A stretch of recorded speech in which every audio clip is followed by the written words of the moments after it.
Capítulo 171. Pré-operações. Em 17 de setembro de 1944, Ernesto é transferido. Um domingo. Dessa vez, a esposa é impedida de ir junto, mesmo insistindo. A única coisa que consegue é a localização exata para onde ele estava indo. E cada um vai para um lado. Sendo ela, retornando ao hotel para dar continuidade ao ato planejado. Juntar suas coisas, se despedir da dona da hospedaria e seguir para um desconhecido lugar. Partindo depois de 42 dias chegar, e ficar. No encontro de despedida com a simpática idosa, agradecimento. Pela ajuda, humanidade, confiança e acolhimento. Senhora Ginette. Agradável simpatia por fora, e imensa bondade por dentro. Que entendeu os motivos da moça, do começo ao fim. Que desejou boa sorte ao término daquele enlace, revertendo um momento ruim. Dando a Pauline um papel com um endereço. Pegue e procure se precisar para um novo começo. Evocando que uma rica amizade não tem preço. A jovem lembraria pelo resto da vida, daquela abençoada criatura e conselho. Nas horas difíceis sozinha, distante, pelos caminhos adiante, vendo o passado no espelho. Amparo, respeito, ajuda e zelo, quando uma conjuntura de episódios em sua existência não favoreceu. E se um dia o destino tinha planejado um até mais tarde, agora chegara a hora de dizer adeus. Logo após as 10 da manhã, naquela mesma data, a maior força aérea de condução de tropas decola de vários pontos ingleses, numa só função. Fazer os aliados cruzarem o rio Reno, último largo bloqueio natural nos Países Baixos, liberando pontes sob poder alemão. 5.000 máquinas e 41.000 paraquedistas no céu em missão. Enquanto uma mulher só, segue sua luta pelo chão.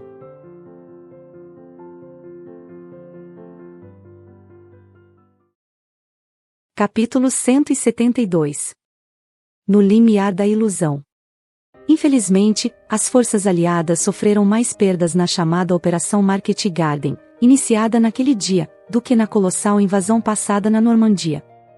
E assim, o fim da guerra se adiaria. Ao passo que, a largos passos, uma marcha de uma só alma, silenciosa e combativa, contra o relógio seguia. Pelo mesmo bonde de sempre, mas numa direção diferente. Levando o que ninguém ainda havia lhe tirado. Uma mala com pertences e vestes que as cobria, superficialmente por fora, além de umas míseras sobras entrocados nos bolsos, em desequilíbrio com o que levava por dentro atulhado. Seu fardo. Uma vítima das circunstâncias. Que jamais havia passado por algo parecido na infância. E por mais que tivesse lido tantos livros naquela fase, jamais podia fantasiar ou imaginar que por aquilo iria passar. Chegando já perto do fim do dia, a Saint-Laurent-du-Var, munida de 2 endereços. Um, onde estaria um familiar encontro certo, e outro, só restando confiar num voo cego. Apostas e seus preços. Segundo a fachada, o primeiro havia achado, como dizia o papel. Caserne do Var, onde Ernesto já devia estar, adentrando o quartel. Na recepção, surpresa. Não foi destratada como no último lugar do gênero que havia estado, já bem afastado, talvez por estar se apresentando sozinha, como cidadã francesa. Surpreendentemente o oficial de guarda lhe deixou entrar. Indicando o quarto onde o marido estava, sem número, mas subindo 2 lances de escada, ao lado do banheiro, no segundo andar. Para onde ela seguiu, quase levitando, pela incomum facilidade diante, até que, no fim do primeiro piso, a nova situação avante, a seus olhos se abriu.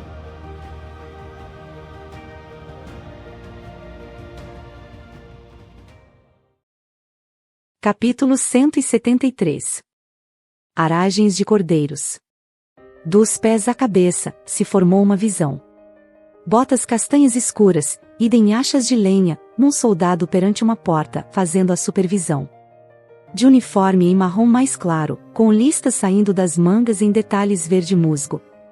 Envoltos na cintura e cabeça, um pano vermelho como se do amaranto fosse oriundo. Soldado marroquino, de tropas coloniais francesas.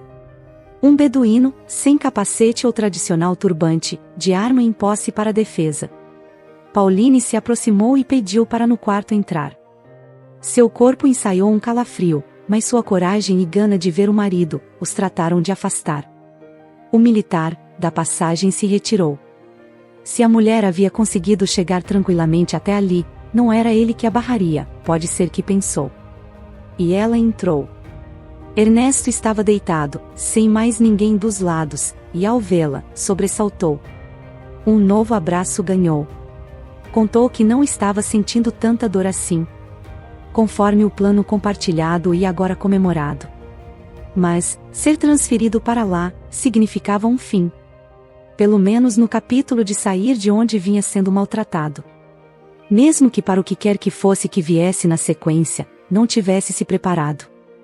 Imaginava que agora seria só fazer alguns exames, e ao ficar constatado que não tinha nada, o mandariam embora. Fechando com chave de ouro o brilhante ato executado, prevendo que isso aconteceria nas próximas horas. Ares de satisfação e desafogo brotaram. Muros invisíveis de proteção naquele abrigo inimigo, que se convertia em neutro, se formaram. Uma brisa sossegada naquele cômodo imperou.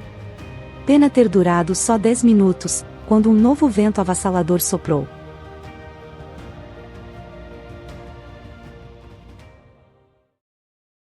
Capítulo 174. Ais. A maçaneta girou e 2 homens entraram. E um estranhou, ao ver 2 indivíduos, que no quarto já estavam. Um médico e o soldado da porta, topando com um casal pego de surpresa. Questionados pelo doutor sobre o que a mulher estava fazendo ali, esperando uma boa razão, pondo as cartas na mesa. Pauline expôs a defesa. Ele é meu esposo, alegou a francesa. Mas aqui não é permitido entrar e muito menos ficar. Ouviu de volta do homem de jaleco, com aspereza. Ele veio trazido como prisioneiro, e exames vamos realizar. Você tem que se retirar. Nada era novidade para a moça, que já previa aquela hora chegar.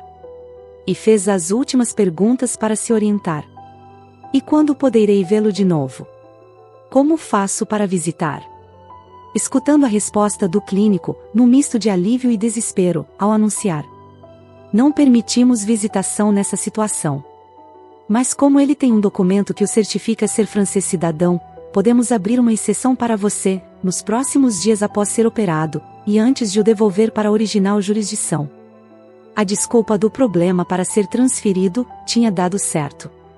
Mas não contavam que os levassem tão a sério. Tudo para de um campo escapar. Nada mais a fazer para desmentir uma situação grave, a os complicar. Sem ter como consertar ou no tempo voltar. Os médicos levaram em conta o histórico familiar, e a chance dele também morrer daquilo, e antes de maior análise, já decidiram operar. Do terror ao pânico, foi movido. Uma cirurgia não estava nos planos, e desmentir os sintomas traria consequências ainda piores aos 2, principalmente ao marido. O lance da carta na manga acabava de virar um blefe dolorido.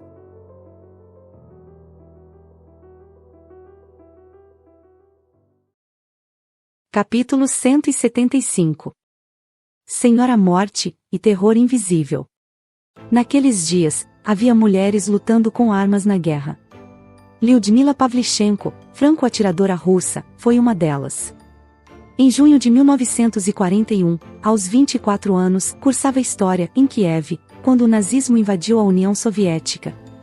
Entre os voluntários a entrar na infantaria do país, seu nome era um dos primeiros na ordem de chegada, não alfabética. Logo foi ao 25º Exército Vermelho. Onde, ao poder optar por se tornar enfermeira, recusou, fazendo a principal intenção vir primeiro. Das 2.000 atiradoras de elite de lá, teria sido a mais bem-sucedida com um rifle sniper, segundo a história conta. Creditada a morte de mais de 300 soldados alemães na sua conta. E na alça de sua mira, Rosa Shaanina, compatriota, veio na mesma categoria. Desde cedo queria a literatura. Mas sua biografia desviou, pela vida dura. Os pais a fizeram desistir dos estudos. Fugiu de casa, e afetada por dramas, mudou tudo. Morou com um irmão numa cidade atingida por nazistas e seus perigos. Até o outro, mais novo, ser morto por eles, iniciando sua ânsia de caçar inimigos. Em 1941, entrou no meio militar. Logo seus superiores notaram seu potencial de matar.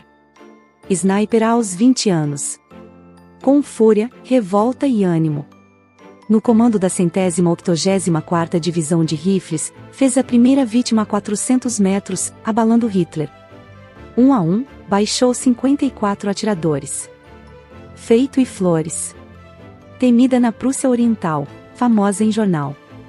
Vingança a toque duplo. Viu o sentido de sua vida no ato de tirar outras. Razão e escrúpulo. Citação em diário de alguém, tida como de vontade rara, natureza genuína, brilhante e calma. Se naqueles dias, havia mulheres lutando com armas, Pauline ainda era uma que por ora, só vinha combatendo de corpo e alma.